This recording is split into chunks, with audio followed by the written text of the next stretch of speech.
வாழ்த்தி வரவேற்று அடுத்தபடியாக இந்த வரலாற்று சிறப்புமிக்க சேரன் முரசு ஆண்டு விழாவுக்கு தலைமையேற்று தரும்படி பேராசிரியர் திரு சுந்தரபாரதி அவர்களை அன்புடன் அழைக்கிறேன். நம்முடைய சேரன் முரசுடைய ஆசிரியர் அன்புமிகு ராஜசேகர் வாசித்து இந்த இரங்கல் தீர்மானத்தை உங்கள் அனைவர் முன்பாக இப்பொழுது வெளிப்படுத்தி நினைவு கூறும்படி செய்யும்படி கேட்டுக்கொள்கிறோம். எனக்கு ஒரு மகனாக மாணவராக என்னோடு பயணம் செய்த கராத்தே ராஜேந்திரன், இனிய நண்பரும் கவிஞருமான வாழவாடி வண்ணநிலவன், சுமார் 20 ஆண்டுகளாக எனக்கு ஒரு தளபதி போல உடனிருந்து பணியாற்றிய சிறந்த பத்திரிகையாளராக பணியாற்றி வந்த பல்லடம் சுரேஷ், சுமார் 25 ஆண்டுகளாக என்னோடு பயணம் செய்து நான் எப்போதெல்லாம் அவரிடம் கோபமாக கடிந்து கொண்டாலும் சிரித்து கொண்டே தொடர்ந்து என்னிடம் எந்த பிணக்கும் இல்லாமல் பயணம் செய்த எனது அருமை தம்பி கோவை சாதிக்கு ஆகியோர் மறைவுக்காக ஒரு 2 நிமிடம் நாம் அனைவரும் மௌன அஞ்சலி செலுத்துவோம்.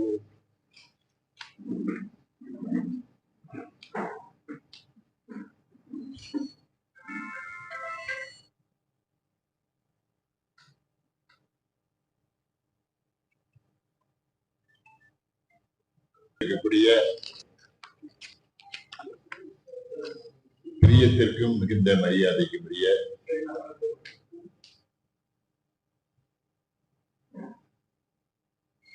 சகோதரர்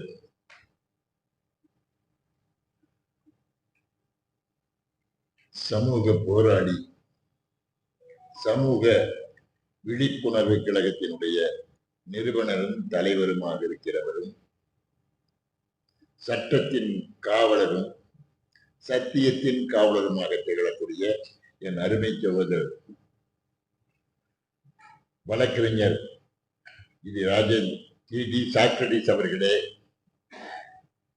இந்த கூட்டத்திற்கு வர முடியாத நிலையிலே தகவலை சொல்லி அனுப்பி வைக்கக்கூடிய அருமையான சட்டத்துறை நிபுணரும் இலக்கிய நிபுணருமாகிய தமிழினியன் அவர்கள் வராவிட்டாலும் கூட நம்முடைய நன்றியை இந்த கூட்டத்தில் அவர்களுக்கு தெரிவிக்கிறேன். மற்றும் இந்த பத்திரிகையை பொறுப்படுத்தி எனக்கு தெரிந்து 40 ஆண்டுகளுக்கும் மேலாக பத்திரிகை துறையிலே தன்னை ஒரு நேர்மையான ஒரு பத்திரிகையாளனாக, ஒரு படைப்பாளியாக தமிழ் மண்ணிலே வலம் வருகின்ற என் அருமை மாணவ கண்மணி ராஜசேகரை நான் மனதார வாழ்த்துகிறேன். பத்திரிகை துறையிலே இவரிடமிருந்து பயின்று சென்றவர்கள், பழகி சென்றவர்கள், கற்றுச் சென்றவர்கள் இன்றைக்கு எவ்வளவோ வசதி வாய்ப்புகளோடு வீடுகளையும் கார்களையும் புதிதாக சேர்த்து பல புதிய பத்திரிகைகளையும் ஆரம்பித்து நடத்தி கொண்டிருக்கிறார்கள். எனக்கு தெரிந்தே இவரிடம் பிரிந்து சென்றல்ல, இவரிடம் கற்றுவிட்டு சென்ற பல பேர் பல பத்திரிகைகளை தொடங்கி பலவிதமான பொருளாதார முன்னேற்றத்தில் இருக்கிறார்கள். ஆனால் நான் அறிந்த வரையில் எனக்கு தெரிந்து ராஜசேகர், சுரேஷ், சுரேஷ் 2 பேரும் இன்னும் ஏறத்தால் எனக்கு தெரிஞ்சு இவங்க 2 பேரும் சேர்ந்திருக்கிறது 20 ஆண்டுகளுக்கு மேலாக உண்டாகியிருக்கிறார்கள். ஆனால் இவர்கள் எதையுமே நாணயத்தை தவிர நேர்மையான எழுத்தாளர்கள், நியாயம் உணர்ந்த பத்திரிகையாளர்கள் என்ற நற்பெயரை தவிர வேறு எதையும் அவர்கள் சம்பாதித்ததாக, வாரி குவித்ததாக அவருடைய வாழ்க்கை நமக்கு சொல்லவில்லை. ஏனென்றால் உண்மை எழுத்தாளனுக்கு இதுதான் இந்த சமுதாயம் தருகிற பரிசு. பாரதியை போல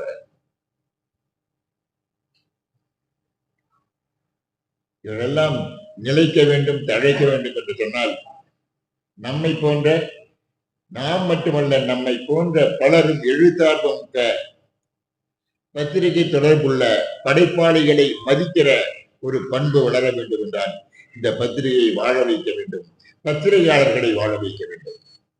அதுதான் உங்களுக்கு எல்லாம் நான் வைக்கிற வேண்டுகோள். எழுத்து என்பதும் படைப்பு என்பதும் சாதாரணம் அல்ல. கரங்களால் உழைக்கிற உழைப்பு வேறு, சிந்தனையால் கருத்தால் உழைக்கிற உழைப்பு வேறு. என் மாணவ பருவத்திலிருந்தே ஒரு இடதுசாரி சிந்தனையோடு வளர்ந்த ராஜசேகர் இன்றைக்கும் அந்த இடதுசாரி சிந்தனை குறையாமல், முனைப்பு மாறாமல், கூர்மையான எழுத்துக்கள் மூலமாக தன் பத்திரிகையை, தன் எழுத்துக்களை தொடர்ந்து கொண்டிருக்கிறார். எனக்கு ஆசை, சாக்ரடிஸ் ஒரு பத்திரிகை ஆரம்பிக்க கூடாதா, அல்லது பத்திரிகையோடு இணைந்திருக்க கூடாதா என்று. அவ்வளவு திறமையானவர்கள். எழுத்தும் எழுத்தால் படைக்கப்பட்ட நூலும் எவ்வளவு முக்கியம் என்பதை நாம் உணர வேண்டும். இவர்களை பொறுத்தவரை தோற்றுவோர் தூற்றட்டும், உழுதி வாரி தூற்றுவோர் தூற்றட்டும், ஏற்றதொரு கருத்தை என் இதயம் என்றால் எடுத்துரைப்பேன், எவர்வரினும் நில்லேன் அஞ்சேன் என்ற ஒரு நேரிய பார்வையோடு, நிமிர்ந்த சிந்தனைகளோடு வாழ பழகி கொண்டவர்கள். ஆகவேதான் அந்த வாழ்க்கை அவளுக்கு எதையும் வாரி தரவில்லை.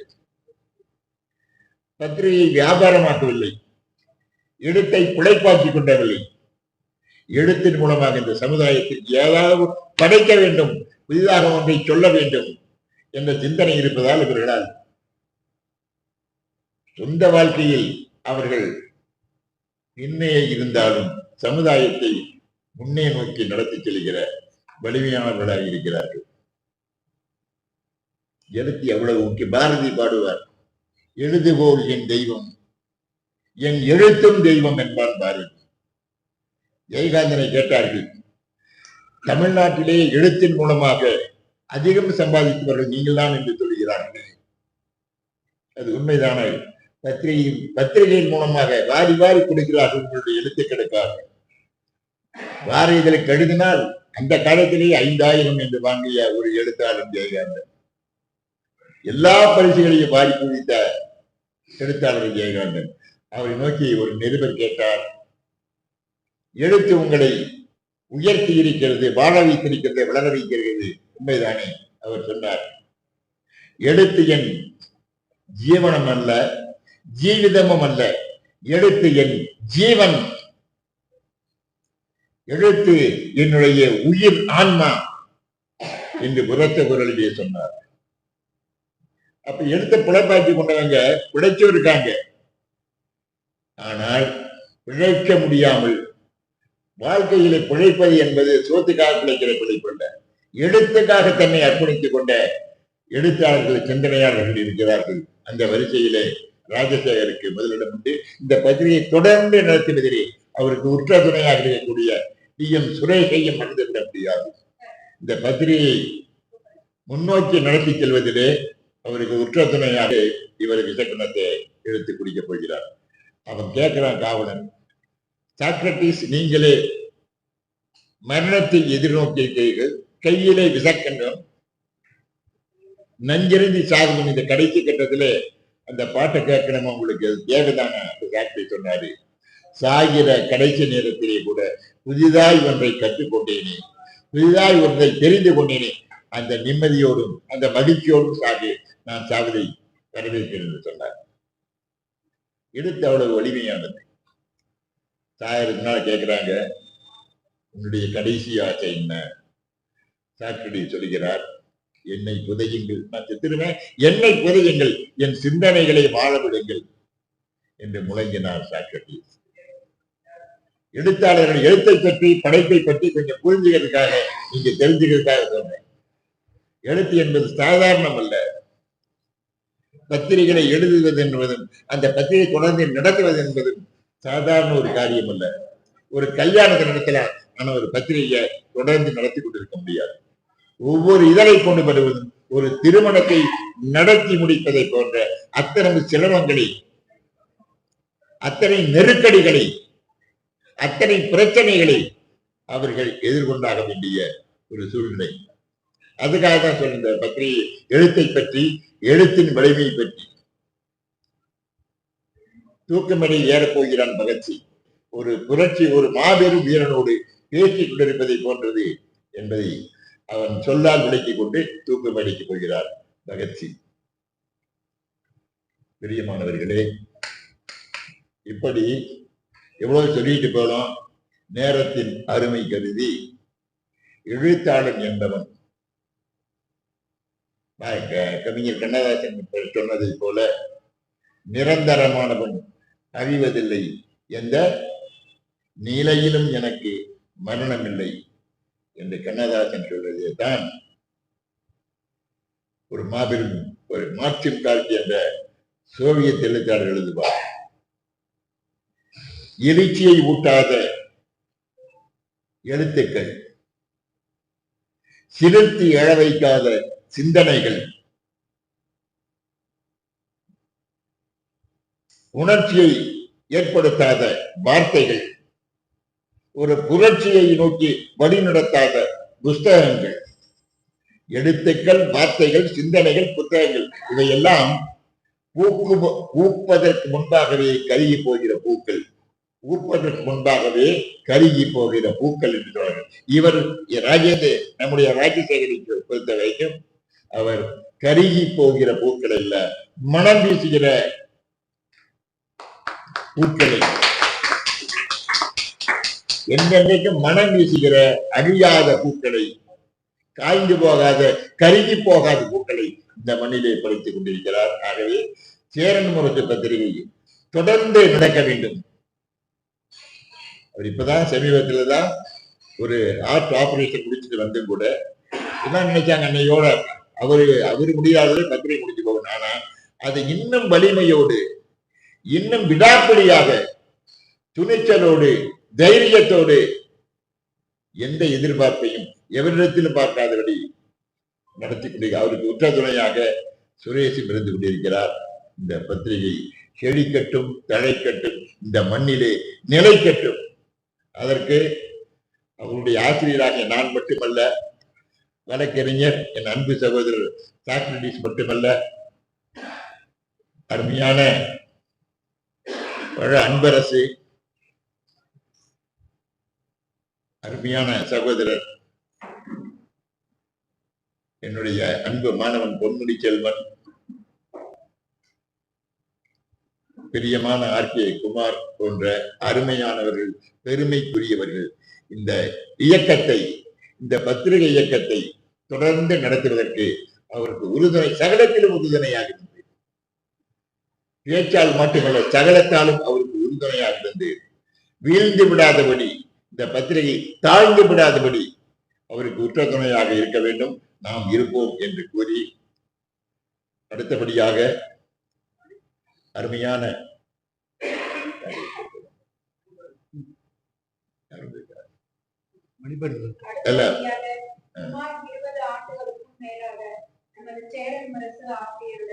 தோளோடு தோள் நின்று நகம் கதையும் போல பணியாற்றி வரும் டி.எம். சுரேஷ் அவர்களை அறிமுக உரை ஆற்றுவதை அன்புடன் அழைக்கிறேன்.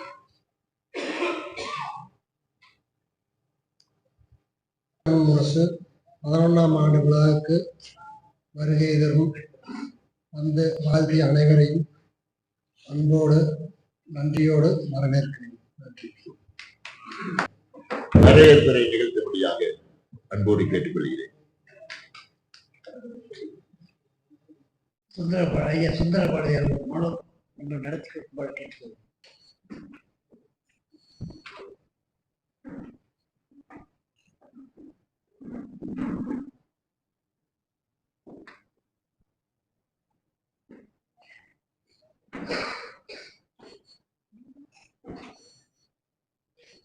மாசத்தை ஒரு தொகை ஆரம்பித்து மரியாதை செய்வதுதான் இந்த எல்லாரும் மறந்தாலும் மறக்காமல் இந்த மகனை, இந்த மனிதனை பெருமைப்படுத்துகிற, கௌரவப்படுத்துகிற இந்த பற்றுதான் இந்த எழுத்தாளனுடைய அடையாளம்.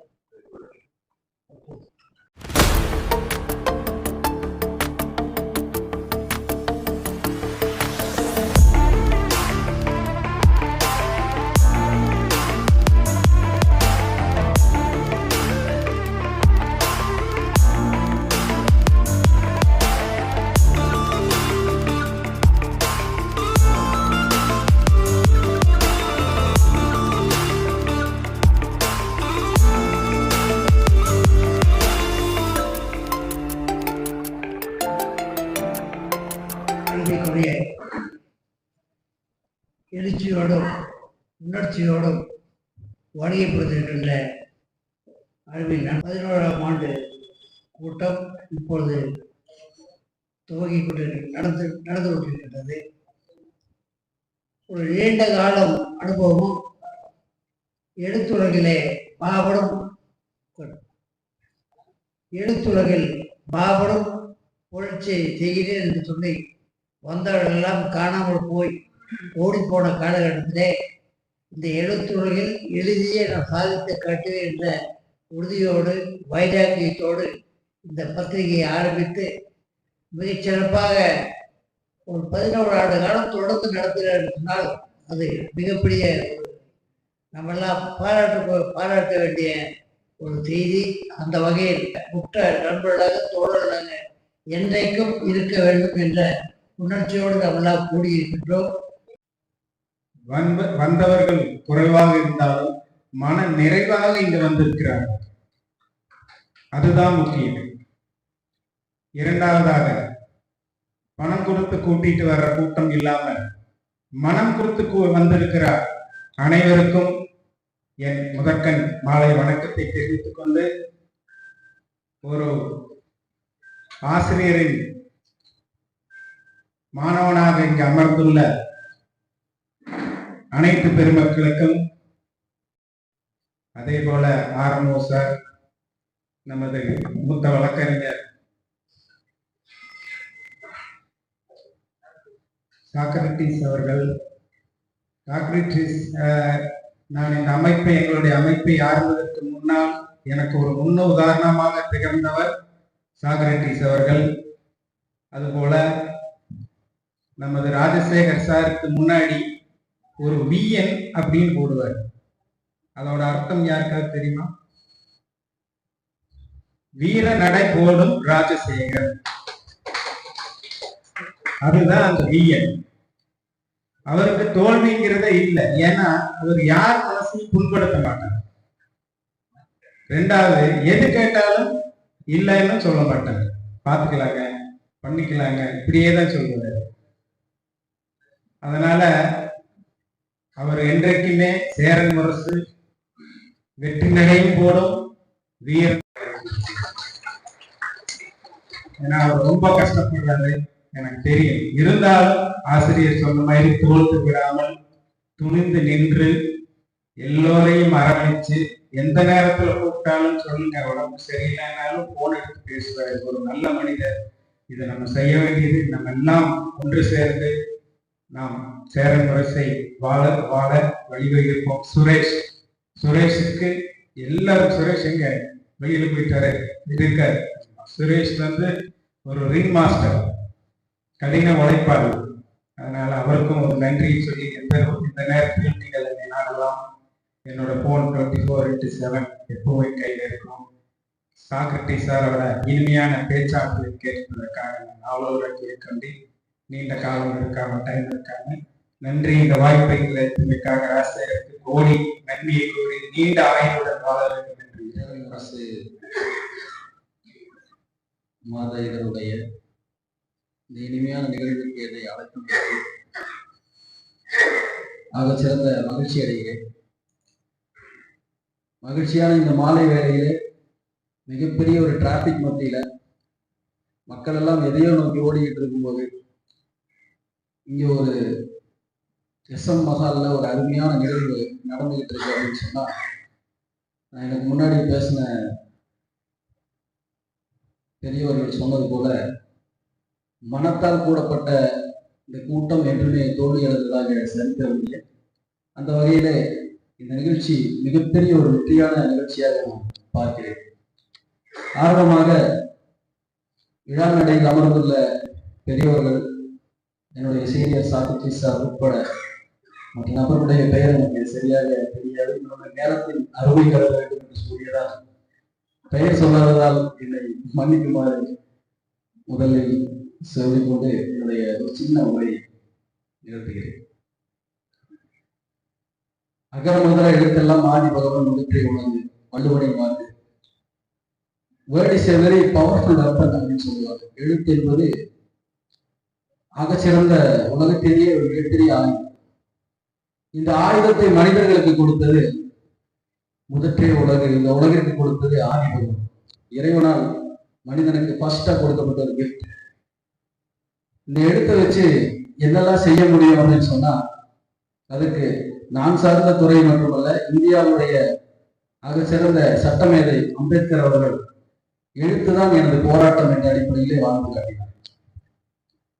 எழுத்து என்பது உங்களுக்கு சமூக நீதியை பெற்றுத்தரும் என்று அவர் சொன்ன வார்த்தையை இந்த தருணத்திலே நான் நினைவுகூர கடமைப்பட்டேன். அந்த வரிசையிலே ஒரு சிம்பிளா ஒன்று சொல்லுவாங்க, எல்லா எழுத்தாளர்களும் தலைவர்கள் அல்ல, ஆனால் எல்லா தலைவர்களும் எழுத்தாளர்.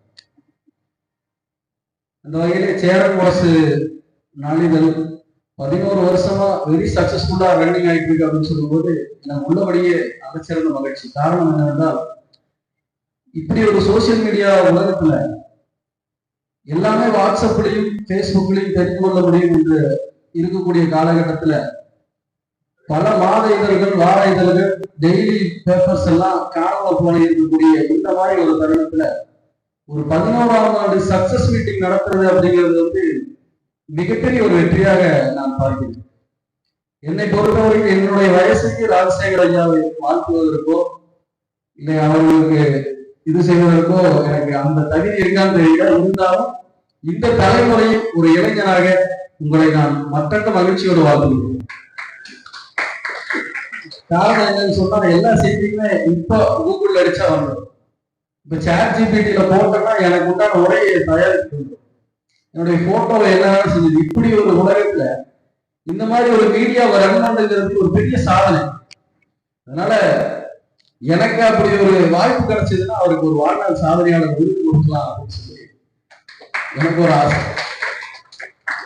ஆக பாரதியார் சொன்னார், எழுத்து என்பது புரட்சி செய்யக்கூடியது, சொற்போரால் மாற்றங்களும் செய்ய முடியும். எழுத்து புரட்சி செய்யும், அந்த சொல் மாற்றத்தை செய்யும். அப்போ நமக்கு உதிக்கக்கூடிய சிந்தனை பொதுவா நமக்கு ஏதாவது ஒண்ணு கத்துக்கிறதுல கேட்கறத விட பார்த்தா சீக்கிரம் புரிஞ்சு உங்களுக்கு தெரியும். அதனாலதான் டீச்சிங் ப்ரொஃபஷன்ல இருக்கிறவங்க பொதுவா எதா இருந்தாலும் கையை கால அசைச்சு பேசினா எல்லாத்துக்கும் சீக்கிரமா புரிஞ்சு. அதனாலதான் சீக்கிரமா ஒரு ஓவியத்தை பார்த்தா நமக்கு அப்படியே நின்றுவோம். ஒரு நிமிஷம் நல்லா இருந்துச்சுன்னா நின்றுவோம் இல்லையா? அப்ப ஓவியத்தை நான் ஏன் தொடர்பு படுத்துகிறேன் அப்படின்னு சொன்னா, எழுத்து என்பது ஒரு ஓவியமாக நான் பார்க்கிறேன். அப்படின்னு சொன்னா, மனதில் உதிக்கக்கூடிய சிந்தனையை எழுத்தாக்கக்கூடிய ஒரு ஒளி தான் நம்ம கையில் இருக்கக்கூடிய பேனா. அந்த ஒளியால் செதுக்கப்பட்ட ஓவியம் தான் எழுத்து. இப்படி ஒரு சிறப்புமிக்க இந்த பணியில இத்தனை வருஷமா தொடர்வது அப்படிங்கிறது மிகப்பெரிய ஒரு விஷயம். நான் இந்த துறைக்கு படித்துக் கொண்டிருக்கும் போதே சில கட்டுரைகளை எழுதி நக்கீரன் ஆசிரியர் கோபால் சார் அவர்களை பார்க்கறதுக்கு ஒரு வாய்ப்பு இருந்துச்சு. அந்த நேரத்துல அவர் கூட ஒரு 10 நிமிடங்கள் மேலாகவே உரையாடக்கூடிய வாய்ப்பு இருந்துச்சு. அப்போ அவங்களுடைய எக்ஸ்பீரியன்ஸ் எல்லாம் சொல்லும்போது, ஒரு எழுத்து அப்படிங்கிறது ஒரு பெரிய வாழ் பிடிக்காத ஒரு போராட்டம் அப்படிங்கிறது நம்ம அதனால புரிஞ்சுக்கலாம். அப்ப இந்த இத்தனை வருஷத்துல அவங்க சொன்னது போல எவ்வளவு போராட்டங்கள், எவ்வளவு இன்னல்கள், எவ்வளவு கஷ்டங்கள், ஒரு செய்தி சேகரிக்கணும்னா எவ்வளவு பிரச்சனைகளை எதிர்கொண்டு இருப்பார்கள் அப்படின்லாம் எண்ணி பார்க்கும் போது, ஒரு போர்க்களத்துல நின்று வாழ்க்கை பதிலா பேனாவை ஏற்றி போர் செய்துவிட்டு ரொம்ப அசால்ட்டா கீழே உட்கார்ந்துருக்காங்க அப்படின்னு சொன்னா மிகப்பெரிய ஒரு விஷயமாக நான் கருதுகிறேன். ஆக நேரத்தின் அருமை கருதி என்னை இந்த நிகழ்ச்சிக்கு அழைத்தமைக்கும் நன்றி கூறி என்னுடைய இந்த சிறிய ஒரு வாழ்க்கையை நிறைவு செய்யலாம் என்று கருதுகிறேன். மேலும் மேலும் வளர்ந்து இந்த சேரன் முரசு நாளிதழை மென்மேலும் வளரக்கூடிய பணிக்கு என்னால் முடிந்ததை நான் செய்வேன் என்பதை இந்த நேரத்தை கூடிக்கொண்டு மென்மேலும் வளர வேண்டும், மென்மேலும் உயர வேண்டும் என்று என்னுடைய வாழ்த்துக்களை உரித்தாக்கி, மேடையில் இருக்கக்கூடிய சார்ந்தவர்கள், பெரியவர்கள் எல்லோருக்கும் இங்கே வந்திருக்கக்கூடிய அனைவருக்கும் நன்றியை, வாழ்த்துக்களை, வளர்ச்சி, வணக்கங்களை கூறி விடைபெறுகிறேன். வாழ்த்துகிறேன். நன்றி, நன்றி, நன்றி.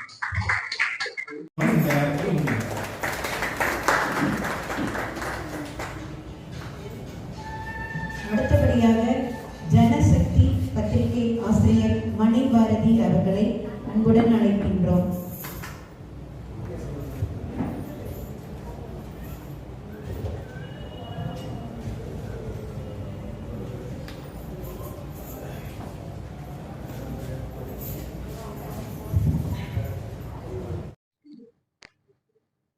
சமூக செயல்பாட்டாளர், வழக்கறிஞர், எனக்கு மிகவும் வேண்டியவர்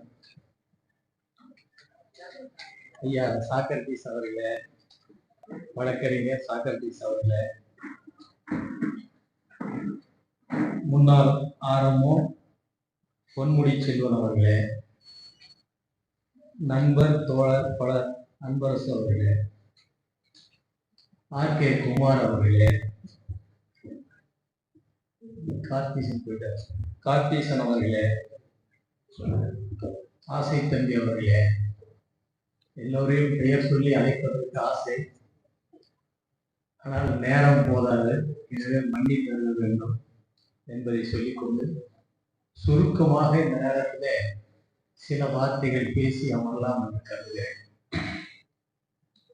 பத்திரிகை துறையில் எனக்கு 20 ஆண்டுகள் அனுபவம். ராஜசேகர் அவர்களுக்கு அநேகமாக ஒரு 40-50 ஆண்டுகள் அனுபவம் இருக்கும் என்று நான் கருதுகிறேன். சேரன் முரசுக்கு 11 வருஷம் தான் ஆச்சு. ஆனா அவர்கிட்ட பயின்றவர்கள் நிறைய இருக்கிறார். என்ன பாத்தீங்கன்னா, பெரிய பத்திரிகைகள் நடத்துவது ரொம்ப எளிது, இது போன்ற சிறிய பத்திரிகைகள் நடத்துவதுதான் கடினம். ஒரு 4 நாட்களுக்கு முன்னால் ஒன்றிய அரசு 4 அமைச்சர்கள் கூடி இந்தியாவில் பெரிய பத்திரிகைகளுடைய முதலாளிகள் எல்லாம் அழைத்து டீ பார்ட்டி வைத்தார்கள். இந்த டீ பார்ட்டி அப்படின்னா என்னன்னு புரிந்து கொள்ள வேண்டும். அவர் 10 வருஷத்துக்கு பத்திரிகை நடத்திடலாம். ஒரு டீ பார்ட்டி சின்ன பத்திரிகை அப்படி அல்ல. ஒவ்வொரு மாதமும் ஒவ்வொரு வாரமும் பத்திரிகை நடத்துவதற்கு அவர்கள் படுகிற பாடு இருக்குவாங்க. பெரிய பாடுதான். ஒரு பக்கம் அந்த கலர் அட்டை பார்த்தா 5000 ரூபாய் இருக்கும். உள்ள இன்னதெல்லாம் வைக்கும் போது அதுக்கு ஒரு 2000 3000 வந்துடும். இது 7-8 புரட்டலுக்குள்ளார போது 1000 அப்படி எழுதணும், சிந்திக்கணும், ஓடணும், ஒடியாடணும், இவ்வளவு வேலை இருக்குது இந்த பத்திரிகையில. இல்ல நண்பர் சாக்ரட்டிஸ் அவர்கள் ஒரு பத்திரிகைக்கு வாரம் காசு கொடுத்து நடத்திட்டு இருக்காரு. அவர் நடத்தல, வேறொருத்தர் நடத்தினாரு. இவருக்கு பணம் கொடுத்துட்டே இருந்தாரு. அவர் வரும்போதெல்லாம் சொல்லுவாரு. அப்படி ஒரு மனம், ஒரு கடினமான பணி. அதுல பத்திரிகை என்ன செய்யும்னா, ஏன் இவ்வளவு ரிஸ்க் இந்த பத்திரிகையில எழுதுறது அப்படின்னா, யாரும் செய்ய முடியாத சாதனைகளை எல்லாம் இந்த பத்திரிகை செஞ்சது, இந்த பேனாமொழி செஞ்சது. ஒரு சின்ன அனுபவம். நம்ம பொள்ளாச்சி தாலுக்கால பாரப்பாடை ஊருக்கு ஒரு சின்ன ஊர் வில்லேஜ். அதுல இப்போ ஒரு 4-5 வருஷத்துக்கு முன்னாடி அங்க தீண்டாமை எப்படின்னா வித்தியாசமான தீண்டாமை. தலித்து சமூகம் இருக்கிறது ரோட்ல இருந்து குடியானவர்கள் இருக்கிறத தாண்டி போகும். அப்போ பஸ்ஸை விட்டு இறங்கி இவன் செருப்பை கையில் எடுத்துட்டு அந்த கிராஸ் பண்ணணும். அப்போ பெரியவங்க தான் போறாங்கன்னா இந்த 3வது 4வது படிக்கிற குழந்தைகளும் அப்படித்தான் போகும். இது தலித் ஜெயராஜன் சொல்லிட்டு ஒரு தோழர் சொன்னாரு, இப்படி இருக்குதுங்க அந்த வில்லேஜ்ல, என்ன பண்றது, உடனே போறாங்க. இங்கிருந்து வண்டி எடுத்துட்டு 2 பத்திரிகையாளர்கள் தான் போகணும். போயிட்டு செய்தி எடுத்துட்டு வந்தோம். அடுத்த நாள் எல்லா பத்திரிகையும் அந்த செய்தி டிவி சேனல்ஸ் பூரா ஓடிடுச்சு. அந்த பிரச்சனை அன்னைக்கே சால்வ் ஆயிடுச்சு. ஆனா அவங்களுக்குன்னு ஒரு இன்ஃபுளுன்ஸ் இருக்கும் பாருங்க. இந்த கூட்டிட்டு போன ஜெயராஜ் மேல கேஸ் போட்டான், நான் பெயில் அப்படின்னு கேஸ். அதுக்கப்புறம் அந்த பிரச்சனையே இல்லை, ஒழிஞ்சிருச்சு. இது மாதிரி ஒரு சின்ன ஒரு செய்திக்கு அந்த பிரச்சனையை ஒழிஞ்சிடும். கருமத்தம்பட்டியில கான்ட்ராக்ட்ல 100 கோடி ரூபா ப்ராஜெக்ட்.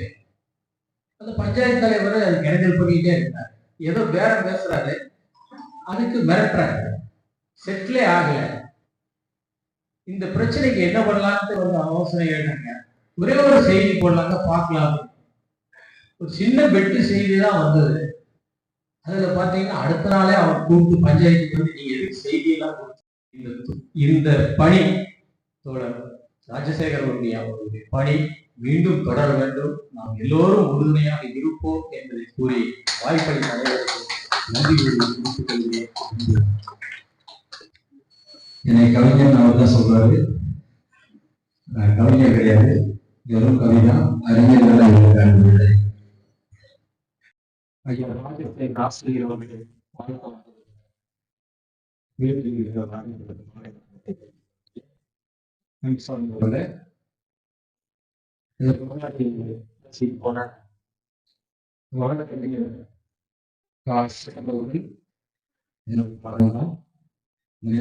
சொல்றது பெருமை உள்ளது. நான் இடத்தான் உயர்ந்திருக்கிறான். எனக்கு ஆசிரியர் தான் தெரியும்.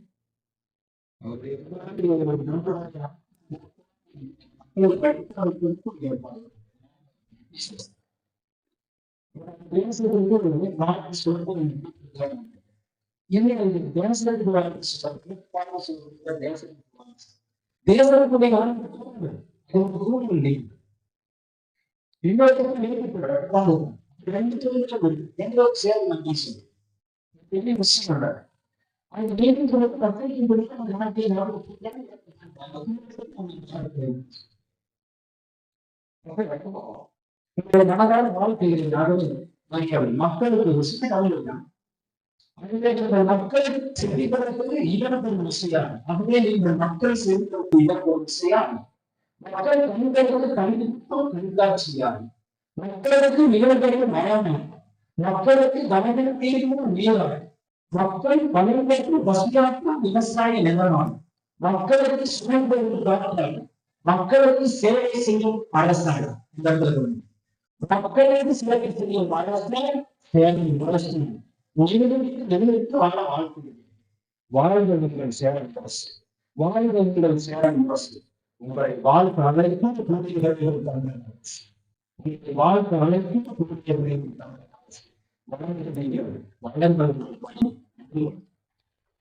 அன்பிற்குரிய கொஞ்சம் தமிழுக்குரிய மிகச்சிறந்த தமிழாசிரியர், பேராசிரியர், பல ஆயிரம் பேர்களுக்கு முனைவர் பட்டம் வழங்கக்கூடிய நிலையில இருக்கக்கூடிய தன்னுடைய 2 அடி எழுத்துக்களால், 2 அடி வார்த்தைகளால் இந்த சமுதாயத்தின் அவலங்களை புரட்டி போடுகிற வகையிலே கருத்துக்களை சொல்லிக் கொண்டிருக்கின்ற மிகச்சிறந்த இலக்கியவாதி, மிகச்சிறந்த பொதுவுடைமைவாதி, ஒரு காலத்திலே கொடிகட்டி பிறந்த கம்யூனிஸ்டான அன்பிற்குரிய பிரபல எழுத்தாளர் ஜெயகாந்தன் அவர்களோடு ஒன்றாக பயணித்த பெருந்தலைவர் காமராஜர் போன்ற பல்வேறு தலைவர்களோடு தொடர்பு வைத்திருந்த அன்பிற்குரிய ஐயா சுந்தரபாரதி அவர்கள் இந்த அவையில வீட்டிருப்பதும், அவரோடு ஒரே வரிசையில இருக்கையில அமர்கிற ஒரு வாய்ப்பும் கிடைத்ததற்காக நான் நன்றி சொல்கிறேன். அப்படிப்பட்ட எங்கள் பாசத்திற்குரிய ஐயா சுந்தரபாரதி அவர்களே, இந்த சேரன் முரசு பத்திரிகையுடைய ஆசிரியர் VN ராஜசேகர் சொன்னாங்க, வெற்றி நடை வீர நடை ராஜசேகர். அவரு வரும்போதே ஒரு கம்பீரம் தெரியும், சாதாரணம் அல்ல. அன்பிற்குரிய தோழர் மணிபாரதி அண்ணன் அவர்கள் சொன்னார்கள், பத்திரிகை நடத்துவது என்பது அவ்வளவு எளிதான காரியம் அல்ல. அதுவும் சின்ன பத்திரிகைங்கிறது சாதாரண விஷயம் அல்ல. ஒரு இதழும் வெளிக்கொண்டு வருவதற்கு ஒரு வீடு கட்டுவதற்கு சமம். ஒவ்வொரு இதழையும் வெளிக்கொண்டு வருவது ஒரு திருமணம் நடத்துவதற்கு சமம். ஒரு இதழையும் வெளிக்கொண்டு வருவது ஒரு பிரசவத்திற்கு சமம். அப்படித்தான் பத்திரிகைன்னா சாதாரணமான விஷயம் இல்லை. அது சின்ன பத்திரிகைன்னா சாதாரணமான விஷயம் இல்லை. அந்த பத்திரிகைக்கு அதை வெளிக்கொண்டு வர்றதுக்கு பொருளாதாரம் வேணும். அந்த பொருளாதாரத்துக்காக அலையணும். 4 பேர்கிட்ட விளம்பரத்துக்கு போய் நிற்கணும். இதுக்கடையில நம்ம சிந்தனை ஓடணும். அதை எழுத்தா வடிக்கணும். அதுல திருத்தம் பண்றது, இதுக்கெல்லாம் பெரிய பெரிய பத்திரிகைலாம் தனித்தனி தான் வச்சிருப்பாங்க. விளம்பரம் தானா வந்து விழுந்துடும். காசுக்கு பிரச்சனை இல்லை. யாரோ ஒருத்தன் ஒரு பொறுப்படுத்துக்குவான். நான் 10 வாரம் இதில் நான் விளம்பரம் பொறுப்படுத்துக்குவான். அதுக்கு பின்னால எத்தனையோ பல அரசியல் இருக்கும், பல பிரச்சனைகள் இருக்கும். ஆனா அந்த மாதிரிலாம் எந்த ஒரு வாய்ப்பும் இல்லாம இந்த சேரன் முரசு மாதிரி ஒரு பத்திரிகையை 11 ஆண்டுகளாக நடத்துவதுன்றது சாதாரணமான விஷயம் இல்லை. அதுலயும் நேர்மையா நடத்துறதுனாலதான் இது சின்ன பத்திரிக்கை. பத்திரிகையில சின்ன பத்திரிக்கை பெரிய பத்திரிக்கைன்னு கிடையாது. சின்ன பத்திரிகையா இருக்கலாம், பெரிய பத்திரிகையா இருக்கலாம். சின்ன புத்தி உள்ளவர்களா இருக்கக்கூடாது. அப்படி வகையில எங்க ஆசிரியர் வந்து பெருந்தன்மையானவர். சில்லறை பத்தி அவர்கிட்ட கண்டிப்பா கிடையவே கிடையாது. அப்படி இருந்திருந்தா இந்த அரங்கு நிறைஞ்சு வளைஞ்சிருக்கும். கட்டப்பள்ளி ஏற்று பண்ணணும். 4 காவல் நிலையத்துக்கு ஏறி இறக்கி அதை பண்ணிடுறது. ஏதாவது இன்ஸ்பெக்டர்கிட்ட, ஆய்வாளர்கள்ட்ட, ஏசி கிட்ட, டிசி கிட்ட ஏதாவது ஒரு நெருக்கத்தை வச்சுக்கிட்டு காரியம் சாதிச்சு கொடுக்குறேன்னு ஏதாவது ஒரு கதைகளை பற்றிருந்தா இந்த அரங்கு மட்டும் இல்லை, இந்த அரங்கெல்லாம் 10 நிரம்பி அடைஞ்சிருக்கும். அந்த வகையில அவர் பெருமகனாராக எனக்கு தெரிகிறார். இந்த அரங்கிலே வந்திருப்பவர்கள் எல்லாம், அதாவது காக்கா அதிகமா இருக்கும், ஒரு காட்டுல நரி அதிகமா இருக்கும், மயில் குறைவா இருக்கும், சிங்கங்களோட எண்ணிக்கை குறைவா இருக்கும். அப்படித்தான் இந்த அரங்கத்துல வந்திருக்கவங்கெல்லாம் மயிலுக்கும் சிங்கத்துக்கும் ஒப்பானவர்கள்.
நன்றி. நீங்கள் இங்கே வந்திருக்கும் அத்துணை பேருக்கும் தனித்தனியாக பெயர் சொல்ல முடியாவிட்டால் நன்றி, மனமாக நன்றி. நிகழ்ச்சியோடு மிகவும் மிக மிக நிகழ்ச்சியோடு அனைவருக்கும் நன்றி மீண்டும் மீண்டும் குறித்தாக்கிக் கொள்கிறேன். பெயர் யார் பெயரும் சொல்லவில்லை என்று யாரும் தயவு செய்து கருதிவிட வேண்டாம். நன்றி நன்றி நன்றி.